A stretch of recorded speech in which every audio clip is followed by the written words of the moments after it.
السلام علیکم ورحمۃ اللہ تعالی وبرکاتہ۔ نحمده ونصلی ونسلم علی رسولہ الکریم، اما بعد فاعوذ باللہ من الشیطان الرجیم، بسم اللہ الرحمن الرحیم۔ ان اللہ وملائکتہ یصلون علی النبی یا ایہا الذین آمنوا صلوا علیہ وسلموا تسلیما۔ اللہم صلی علی سیدنا و مولانا محمد معدن الجود والکرم وآلہ الکرام وابنہ الکریم وبارک وسلم صلاۃ و سلاما علیک یا رسول اللہ صلی اللہ تعالی علیہ وسلم۔ اولیاء کرام کا بیان جاری ہے۔ اس سے پہلے بتایا گیا تھا کہ ولی کسے کہتے ہیں اور ولایت کیسے حاصل ہوتی ہے، ولی کی کچھ علامتیں، اور اب یہاں پہ سوال یہ ہے کہ کیا بے علم بھی ولی بن سکتا ہے؟ کیونکہ اس سے پہلے والے سبق میں ہم نے پڑھا کہ ولی کے لیے عالم ہونا ضروری ہے، تو کیا کوئی بے علم بھی ولی بن سکتا ہے؟ شریعت کا علم نہیں ہے، قرآن و حدیث کا علم نہیں ہے، تو کیا ایسا شخص ولی بن سکتا ہے؟ جواب نہیں بن سکتا۔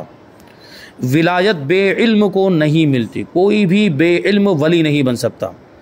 ولی کے لیے علم ضروری ہے، خواہ وہ ظاہراً حاصل کرے۔ ظاہراً حاصل کرے کا مطلب کیا ہے؟ کتابیں پڑھ کے حاصل کرے، مدرسوں میں جا کر، دارالعلوم میں جا کر، علماء کی بارگاہ میں جا کر اور اساتذہ کی بارگاہ میں جا کر وہ علم حاصل کرے۔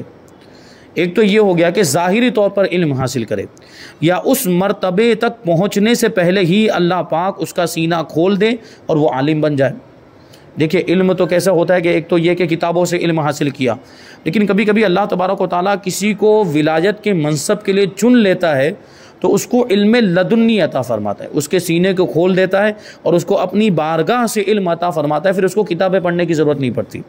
لیکن علم ہونا ضروری ہے، چاہے وہ علم کتابوں کے ذریعے سے حاصل ہو یا علم لدنی حاصل ہو جائے، سینہ کھول دے اللہ تبارک و تعالیٰ اور وہ ویسے ہی عالم بن جائے، اللہ تبارک و تعالیٰ کی قدرت سے عالم بن جائے، لیکن بہرحال عالم ہونا ضروری ہے۔ جو عالم نہیں وہ ولی نہیں ہو سکتا۔ اور آج تک آپ نے جتنے بھی اولیاء کرام کے نام سنے ہوں گے، بڑے بڑے اولیاء کرام سب عالم رہے، اور اکثر اولیاء کرام تو باقاعدہ مدرسوں میں جا کر انہوں نے علم حاصل کیا ہے۔ باقاعدہ اکثر اولیاء کرام نے دارالعلوم میں، مدرسوں میں، علماء کی بارگاہ میں پہنچ کر کتابوں سے علم حاصل کیا ہے، پھر وہ پیر کامل کی بارگاہ میں حاضر ہوئے اور پھر روحانی علم حاصل کیا۔ پہلے ظاہری علم حاصل کیا، پھر روحانی علم حاصل کیا، پہلے ظاہر کو سنوارا پھر باطن کو سنوارا۔ تو یہ دونوں چیزیں ہوتی ہیں اور تب جا کے کوئی جو ہے کہ ولایت کے منصب پر پہنچتا ہے۔ سوال، اگر کوئی شخص شریعت پر عمل نہ کرے تو کیا وہ ولی بن سکتا ہے؟ جواب، جب تک عقل سلامت ہے، یعنی آدمی پاگل نہیں ہو گیا یا عقل زائل نہیں ہو گئی، جب تک عقل سلامت ہے، کوئی کیسے ہی بڑے مرتبے کا ہو، احکام شریعت کی پابندی سے ہرگز آزاد نہیں ہو سکتا، اور جو خود کو شریعت سے آزاد سمجھے وہ ولی نہیں۔ اب سوچے غوث پاک رضی اللہ تعالیٰ عنہ، وہ تو ولیوں کے سردار ہیں، اور غوث پاک کو تو ہر کوئی مانتا ہے۔ غوث پاک رضی اللہ تعالیٰ عنہ کا واقعہ آپ نے سنا ہوگا کہ شیطان آیا، جب خوب عبادت کر لی تو شیطان آ کر کہنے لگا کہ اے عبد القادر، ہم تم سے راضی ہو گئے۔ وہ خدا بن کے آیا تھا۔ دیکھو شیطان یہ کس طرح بہکاتا ہے، اور اس کے یہ جال اور اس کے یہ بہکانے کے طریقے کیسے ہوتے ہیں۔ وہ غوث پاک کو بہکانے کے لیے آیا ہوں، اور کیا کہتا ہے کہ میں تیرا رب ہوں، تو نے بہت عبادت کر لی، اب تجھے عبادت کرنے کی کوئی ضرورت نہیں، اب جو تو کھائے ہر چیز تیرے لیے حلال۔ تو غوث پاک رضی اللہ تعالیٰ نے کیا فرمایا؟ مردود بھاگ جا، تو شیطان معلوم ہوتا ہے۔ کیوں؟ کیونکہ جو چیزیں میرے نبی کے لیے حلال نہیں ہو سکی وہ میرے لیے کیسے حلال ہو جائیں گی، اور نماز وغیرہ میرے نبی نے اس کی پابندی کی تو میرے لیے اس کا چھوڑنا جائز کیسے ہو سکتا ہے۔ تو بہرحال اب شیطان نے اپنا دوسرا جال پھینکا۔ وہ کیا کہتا ہے کہ عبد القادر، تجھے تیرے علم نے بچا لیا۔ تو غوث پاک رضی اللہ تعالیٰ نے جواب دیتے ہیں، نہیں، مجھے میرے علم نے نہیں، میرے رب کے فضل نے بچایا۔ تو یہ دیکھیں غوث پاک رضی اللہ تعالیٰ عنہ اپنے آپ کو شریعت سے آزاد نہیں سمجھ رہے ہیں، نہیں، وہ جان رہے ہیں کہ مجھ پر شریعت کے احکام لاگو ہیں اور وہ کسی بھی حال میں معاف نہیں ہے۔ تو کوئی دوسرا یہ معمولی چلر قسم کے لوگ اور یہ آج کل کے جاہل پیر جو یہ کہہ دیتے ہیں کہ ہمارے لیے نماز نہیں، معاذ اللہ، تو نماز کی فرضیت کا انکار کر کے کافر ہو گئے اور اسلام کے دائرے سے باہر ہو گئے۔ تو کوئی بھی شریعت، کوئی بھی انسان جو مسلمان ہے، ایمان والا اور اس کی عقل سلامت ہے، وہ شریعت سے آزاد نہیں ہو سکتا، اور اپنے آپ کو شریعت سے آزاد سمجھے تو وہ ولی ہو ہی نہیں سکتا۔ اب سوال یہ کہ جو ایسے شخص کو ولی سمجھے اس کے بارے میں کیا حکم ہے؟ وہ گمراہ ہے۔ سوال، اولیاء کرام کیا کچھ کر سکتے ہیں، یعنی ان کو اللہ تبارک و تعالیٰ نے کیا کیا اختیارات عطا فرمائے؟ جواب، اللہ کریم کی عطا سے اولیاء کرام بہت کچھ کر سکتے ہیں، ان سے کرامتیں ظاہر ہوتی ہیں۔ مثلا آن کی آن میں مشرق سے مغرب تک پہنچ جانا، یعنی تھوڑے سے مختصر سے وقت میں بہت ہی لمبا سفر طے کر دینا، یہ بہت سے اولیاء کرام کی زندگیوں میں ہم نے دیکھا۔ ان کی کرامتیں ہم نے سنی ہوں گی اور پڑھی بھی ہوں گی، ہو سکتا ہے کہ یہاں بھی موجود، اپنے شہر میں بھی موجود، اپنے وطن میں بھی موجود، اور اسی وقت ان کو خانہ کعبہ میں بھی دیکھا گیا، خانہ کعبہ کا طواف کرتے ہوئے بھی دیکھا گیا۔ تو یہ آن کی آن میں یہاں بھی پہنچ جاتے، وہاں بھی پہنچ جاتے، اور بیک وقت ایک سے زیادہ جگہوں پر وہ ظاہر ہوتے ہیں اور لوگوں کو دکھائی دیتے ہیں۔ یہ اللہ والوں کی شان، یہ ان کی کرامت ہوتی ہے۔ پانی پر چلنا، ہوا میں اڑنا، جمادات یعنی بے جان چیزوں اور حیوانات یعنی جانوروں سے کلام کرنا، وہ جانوروں سے گفتگو بھی کر لیتے ہیں، بلکہ جانوروں کی باتیں بھی جانور ان کی بارگاہ میں حاضر ہوتے ہیں اور وہ اپنی زبان میں کچھ بھی بولتے ہیں، وہ اپنی آواز نکالتے ہیں، لیکن اللہ کے ولی ان کی بولیوں کو بھی سمجھ لیتے ہیں اور ان کی فریادوں کو بھی پورا کرتے ہوئے نظر آتے ہیں۔ بلاؤں اور مصیبتوں کو ٹال دینا، دور دراز کے حالات کا ان پر ظاہر ہو جانا، اولیاء کرام کی کرامتیں در حقیقت ان انبیاء کرام علیہم الصلاۃ والسلام کے معجزات ہیں جن کے وہ امتی ہیں۔ جیسے ہمارے امت محمدیہ کے جو ولی ہیں اور یہ اولیاء کرام، ان کی جو بھی کرامتیں یہ ہمارے نبی پاک صلی اللہ علیہ وسلم کے معجزات ہیں، یعنی یہ حضور کے معجزات کے مظہر ہیں، کیونکہ ان کو یہ جو بھی طاقت اور قوت ملی ہے اور ان کو جو بھی مقام و مرتبہ، ولایت کا درجہ اور جو بھی ملا، یہ حضور کے وسیلے سے ملا، اور حضور کے واسطے کے بغیر کسی کو بھی کوئی اختیار حاصل نہیں ہو سکتا، اور حضور کے واسطے کے بغیر کسی بھی ولی سے کوئی کرامت ظاہر نہیں ہو سکتی۔ تو یہ حضور ہی کا صدقہ ہے، ان کو جو کچھ بھی ولایت یا جو کچھ بھی طاقت و قوت اور اختیارات اور تصرف کرنے کا جو بھی اللہ تبارک و تعالیٰ ان کو پاور عطا فرماتا ہے، یہ نبی کے صدقے میں ملتا ہے۔ آگے سوال ہے کہ اولیاء کرام کی کتنی قسمیں ہیں، کتنی طرح کے اولیاء کرام کس طرح کے ہوتے ہیں، تو ان کی قسمیں بیان کرتے ہیں۔ اولیاء کرام کی قسموں کے بارے میں اکابر علماء اور محدثین نے بڑا تفصیلی کلام فرمایا ہے۔ علامہ جلال الدین سیوطی رحمۃ اللہ تعالی علیہ نے قطب، ابدال وغیرہ کے وجود پر ایک کتاب لکھی ہے، یعنی انہوں نے پوری کتاب لکھی ہے کہ قطب کون ہوتے ہیں، ابدال کون ہوتے ہیں۔ علامہ نبہانی رحمۃ اللہ تعالی علیہ کی اس موضوع پر مشہور کتاب جامع کرامات اولیاء، یہ ضخیم ترین کتاب، بہت موٹی کتاب ہے، تقریباً 800 صفحات پر مشتمل ہوگی وہ کتاب، اتنی ضخیم کتاب ہے۔ تو علامہ نبہانی رحمۃ اللہ تعالی علیہ کے کلام کی روشنی میں یہاں پر چند اولیاء کرام کی قسمیں، جو مشہور قسمیں ہیں وہ بیان کی جائے، ورنہ تو اور بھی بہت ساری قسمیں ہیں، مشہور قسمیں یہاں پر بیان کی جا رہی۔ پہلی قسم ہے اقطاب۔ اولیاء کرام کی پہلی قسم کیا ہے؟ اقطاب۔ یہ جو ہم سنتے رہتے ہیں، جیسے کہ ہم وہ شعر بھی سنتے ہیں غوث پاک رضی اللہ تعالیٰ عنہ کے بارے میں، اعلیٰ حضرت کا جو شعر ہے، سارے اقطاب جہاں کرتے ہیں کعبے کا طواف، اور سارے اقطاب جہاں کرتے ہیں کعبے کا طواف، اور کعبہ کرتا ہے طواف درے والا تیرا۔ تو اقطاب جہاں کا ذکر ہے یہاں پہ، تو اقطاب کا مطلب کیا ہوتا ہے اس کو بیان کرتے ہیں کہ یہ قطب کی جمع ہے، قطب واحد ہے اور اقطاب جمع۔ قطب ایک وچن ہے اور اقطاب یہ بہو وچن ہے۔ قطب اسے کہتے ہیں جو خود یا کسی کے نائب کے طور پر حال اور مقال دونوں کا جامع ہو۔ دیکھیے اولیاء کرام کی یہ جو اولیاء کرام کے درجات ہوتے ہیں، اولیاء کرام پہلے جو ہے کہ ریاضت و مجاہدہ کرتے ہیں تو پہلے وہ مقال کے درجے تک پہنچتے ہیں۔ مقال یعنی وہ باتوں کے ذریعے سے اور پھر وہ ظاہری بولنا اور کتابوں کے ذریعے سے علم حاصل ہوتا ہے، اور کتابوں کے ذریعے سے درجات کی بلندی حاصل ہوتی ہے، اور الفاظ کے ذریعے سے وہاں تک معاملہ رہتا ہے۔ پھر جب اور زیادہ ترقی کرتے ہیں اور زیادہ سلوک کے منازل طے کرتے ہیں اور معرفت میں اور آگے بڑھتے ہیں، تو پھر وہ مقال سے حال تک پہنچ جاتے ہیں۔ پھر ان کی کیفیت الگ ہی ہوتی ہے، پھر وہ ہماری سمجھ سے باہر ہو جاتی ہے۔ پھر وہ ان کے معاملات کی پھر ان کو کتابوں کی ضرورت نہیں پڑتی، ان کا دل کشادہ ہو جاتا ہے، اور اللہ تبارک و تعالیٰ کی معرفت ان کے سینے میں، وہ اللہ تعالیٰ کی معرفت کا چراغ روشن ہو جاتا ہے۔ تو اب ساری چیزوں کی حقیقت ان کی نگاہوں کے سامنے روشن ہو جاتی ہے۔ ہم تو صرف ظاہر کو دیکھتے ہیں، اب پھر وہ باطن کو بھی دیکھنے لگ جاتے ہیں۔ ہم اور آپ جو ہمارے سامنے کوئی بیٹھا ہو، وہ بولے گا تو ہم سنیں گے اور اس کی بات کو ہم سمجھیں گے، لیکن وہ دل میں کیا سوچ رہا ہے،